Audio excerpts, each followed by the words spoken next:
Sir, Banaras में सिंध से कितने लोग आए और बनारस में शुरुआती दौर में कहाँ-कहाँ बसे?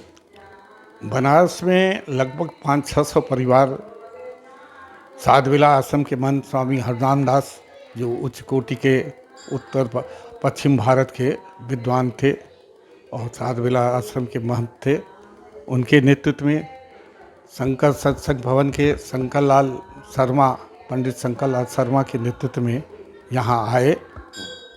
वो कैंप सरकारी कैंप था, बहुत से लोग सरकारी कैंप में रह गए और बहुत से, मैं उनको आज भी आपके माध्यम से आभार उस परिवार का व्यक्त कर सकता हूँ कि बहुत से परिवार वाले, हिंदू परिवार वाले खोल दिए रहे कि हमें किराया वराया नहीं चाहिए, बस बत्ती तुम जलाया दो। ऐसे चेतगंज में एक मौर्य परिवार रहा, एक जो वो अजय गुप्ता सभासद है, उनके पिताजी का बहुत बड़ी ज़मीन रही, तो उसमें सब निःशुल्क रहते रहे, कोई किराए विराए का वो नहीं। बाद में सब कमाने लगे तो थोड़ा बहुत देने लगे, लेकिन वो भी अपने आप देते रहे, वो ले लेते रहे, लेकिन कोई वो नहीं, किसी प्रकार की दिक्कत नहीं करते रहे। एक कमरे में 3-3 परिवार, 4-4 परिवार रहता रहा। भाइयों का, बड़े भाई का कपड़ा उतर जाता रहा तो छोटा भाई पहनता रहा, बड़ी बहन का उतर जाता रहा, छोटी माँ का उतर जाता रहा, बेटी पहनती रही। बहुत और गुर्बत थी, बहुत हाँ, गरीबी। बहुत गरीबी थी, लेकिन अपने तन को किसी प्रकार ढकते थे और प्राइमरी और मिडिल स्कूल में पढ़ते थे। सरकारी। हाँ, सरकारी प्राइमरी स्कूल में मैंने भी वहीं से अध्ययन किया और हमारे सारे भाई प्राइमरी और सब पढ़े लिखे हैं। तो थोड़ा सा अपने पिताजी के बारे में बताइए, कैसे आपका परिवार आया? हमारे पिताजी सिंध के सक्खर जिले रोहरी तहसील के सिंध नदी के तट में आलीवान गांव था, जो बाद में सिंधु नदी में समा गया, फिर नया आलीवान बना। तो उस वहाँ के वासिंदे थे, लेकिन ठेकेदारी का काम करते रहे, बड़ी बड़ी कंपनियों में काम करते रहे और अधिकतर उस समय बांग्लादेश और ब्रह्मा ये सब एक ही भारत कहलाता रहा। तो वह अब जहाँ जहाँ काम होता रहा वहाँ जाते रहे।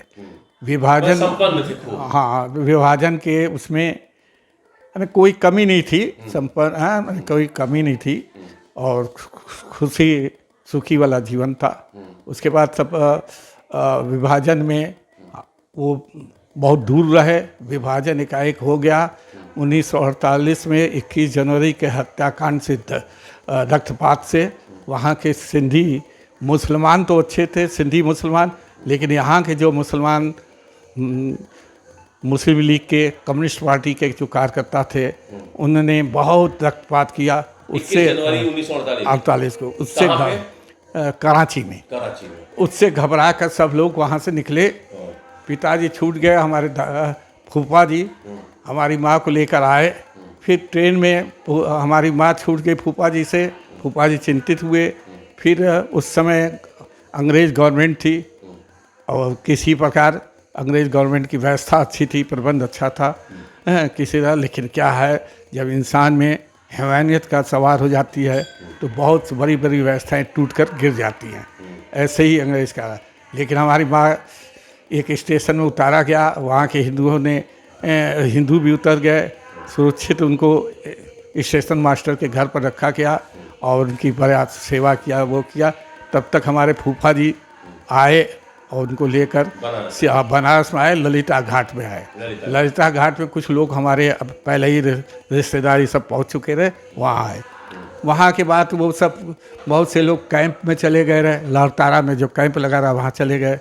बहुत से लोग जगह जगह छोटे छोटे एक एक रूम का बनाया गया रहा, जैसे 50 मुचद में 18 परिवार, ऐसे ही जगह जगह बनाया गया रहा। लेकिन हमारे पिताजी और ये सब महलों में रहते रहे। उस समय हिंदू जनता में भी बड़ा उत्साह था, वो था, और बड़ा वो उनको भी पीड़ा थी। हम लोगों की पीड़ा को देखकर वो भी आंख से आंसू बह जाते रहे। एक ही कमरे में 8 परिवार रहता रहा।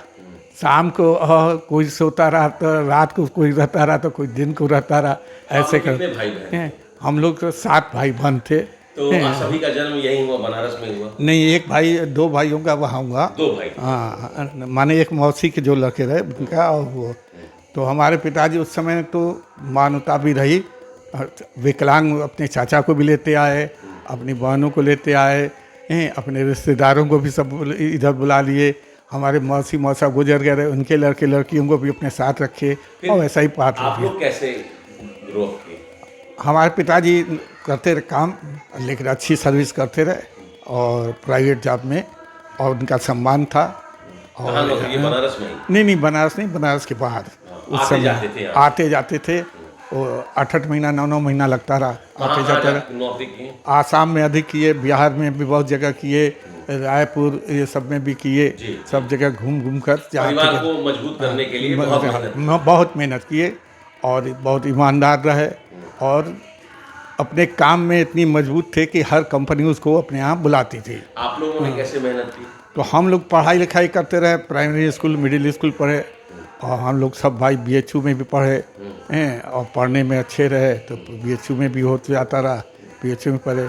कोई सरकारी सर्विस में एक ही आ गया, बाकी सब प्राइवेट उसमें रहे, अच्छे उसमें हैं। अब हर भाई अलग अलग रहते हैं, अपना अपना मकान है, अपना वो है, सब हाँ वेल सेटल्ड हैं।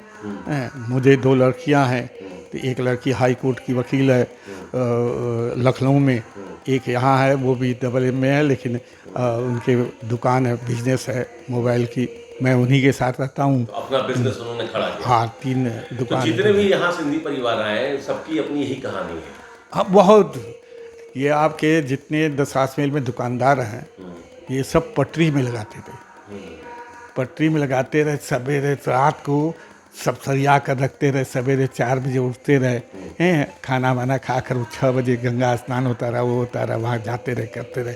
कोई पकौड़ी बेचता रहा, कोई वो बेचता रहा। आजकल तो सब बड़े हो गए तो अब तो पकौड़ी सब, हाँ, मेहनत करते। ये जो हलवाई की दुकान है लक्सा में, वो भी नीचे कर कर जलेबी वलेबी बनाकर बेचता रहा, कबाब बनाकर फिर दुकान लिया। तो ऐसे हर आदमी लेमन जूस टॉफ़ी, एक आने के 2, एक आने के 2, एक आने के 2 आना उस समय चलता रहा। तो बस स्टॉप में चलते रहे, हम लोग जाते रहे जब पटना वटना में ट्रेन में, तो सारे सिंधी आकर डब्बे में खिलाते रहे, हाँ बेचते रहे। बड़ा कठिन बड़ा वो, लेकिन उस कठिनाइयों के बीच में भी संयुक्त परिवार रहा, हंसते रहते रहे, आकर रात को मिलते रहे, सब गुलजार रहता रहा। और आज बहुत तरक्की के बाद भी, सब कुछ के बाद भी एक सूनापन, अकेलापन लगता है। घर पर जाओ तो रात को अकेले रहो, भाई दूर, सब रिश्तेदार दूर, तो बड़ा कष्ट दिखा। लेकिन फिर भी है, राष्ट्रीय स्वयंसेवक संघ को मैं याद इसलिए करता हूँ, सिंधी इसलिए करते हैं ना, सिंधी सब संघी रहते हैं। उसके पीछे यही है कि राष्ट्रीय स्वयंसेवक संघ सन 1940 को सिंध में आया। अगर 1925 को आता तो आधा सिंध में आ जाए, तो भारत में आ जाए। मिला नहीं, बंगाल पंजाब आधा था मिला, आधा बंगाल, सिंध पूरा का पूरा चला गया। मुझे बड़ा ताज्जुब होता है, जब मैं बचपन में रहा, लोग, मैं मम्मी से पूछता रहा, अम्मा, हम लोग अम्मा करते रहे, अब तो मम्मी करते हैं, अम्मा सब लोग गांव में जा रहे हैं, हम लोग का गांव कहाँ है? उनके आँख से आंसू आ जाता रहा। हाँ, आँख से आंसू है ना, हम लोग का यही गांव है।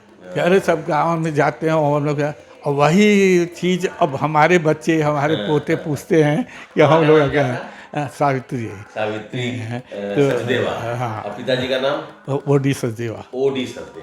तो ये करुण कहानी थी हर एक घर की। और बहुत से लोग, अब मैं एक कथा इस समय ना, मेरी शादी हुई तो लखीमपुर खीरी में। अच्छा। तो वो हमारी सास और उनकी बहन दोनों देवरानी भी हैं, और तो संयुक्त परिवार रहता रहा। तो मुझे पता, मैं कानपुर में काम करता रहा, तो मुझे खबर मिली कि हमारी सास गुजर गई है। तो हमारे घर से माता जी का आया संदेश कि बेटा तुम्हें जाना ज़रूरी है, हमारे यहाँ दामाद को जाना ज़रूरी पड़ता। तो हम कह जाएंगे। तो हम वहाँ गए तो एक महिला को देखे, हमने कहा कि कह रहे गुजर गई है, तो यहाँ खड़े बैठी है। हम बड़े ताजुब हुए। उसका दाह संस्कार हो गया रहा, लेकिन हम कहे कि इससे पूछें, क्योंकि नई हमारी भी शादी रही, तो पत्नी भी जब सन्नाटा हो जाता तभी हमारे कमरे में आती रही। मेहमान भरे रहे उनके यहाँ। और तो हम कहे, तो आई हमारी पत्नी, तो हमने पूछा कि ये जो बिल्कुल शकल की वो वही है, ये कौन है? हम तो उनका पैर छुआ, हम समझे कि वही है। और कौन गुजर गई है? क्या ये उसकी बहन है। तब हमारी सास आई कि ये हमारी बड़ी बहन है, जयपुर में शादी हुई है, ये 35 साल के बाद हमसे मिल रही है। क्या हुआ कि जब विभाजन हुआ, ये ससुराल से कहीं चली गई और हमारे भाई भाई सब हम लोग इधर चले आए, लखनऊ फिर लखीमपुर, तो यहाँ रहने लगे। तो हम लोग बहुत खोजबीन किए, ये मिली नहीं।